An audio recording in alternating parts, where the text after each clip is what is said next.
بیا ما ته بل وایي ته وایي خارجي ځکه چې ته ثالث نه منې دا هم څه خبره شو ما په دلیل سره خبره کړې وه چې د حق او باطل منځ کې مناظره کې ثالث نه وي د هغې لپاره مې قرآني حدیثي دلایل پیش کړي او برکی بیا سفی لخکر دنا بیغار کرا شولر او برکی بیا سفی لخکر قرآن عظیم الشان کی ذکر دی چې ها ابراهیم علیہ السلام د نمرود سره مقابله کړې ده مناظره ور سره کړې ده هغه مناظره کې ثالث نه وو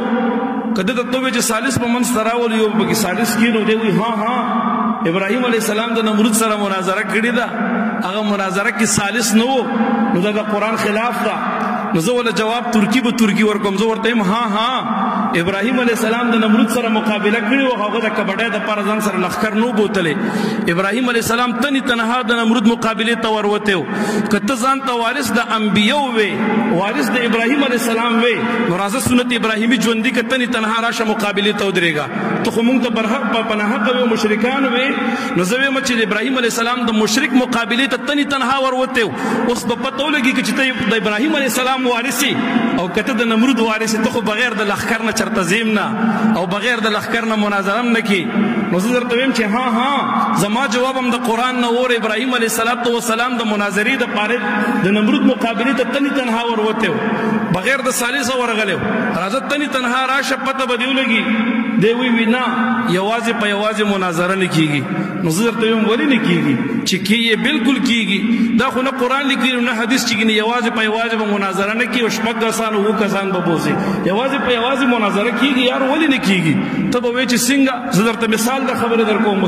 راځه یوازې په یوازې به کینو شپږ ته 2 غنټې ټیم د مناظرې د پاره ټاکي زه به درته ویم اول نه کتابونه برابر کا خیر تا د پاره میاشت ټیم شو کتابونه حواله برابر کا نخې بګی کیدا چې کوم زستا خوخي د امن ذمہواری ولالته به وکړو الته به کینو سره بیا به داغې نه بعد د مناظرې ته 2 غنټې ټیم ټاکي 3 غنټې ټیم شو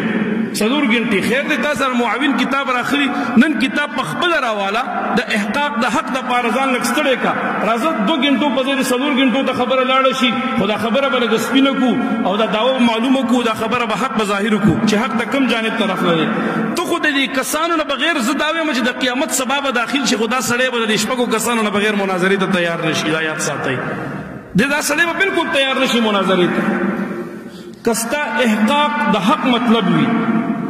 کستا توجه مغواړم کستا احقاق د حق مطلب وي زما دا خبره په کولو وګو باندې وره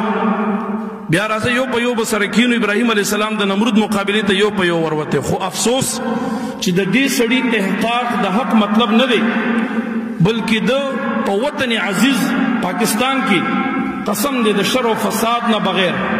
د دې سړي بل مقصد نشته سوا دا چې د دې وطن عزیز د امن دا پر امن فضا خراب کی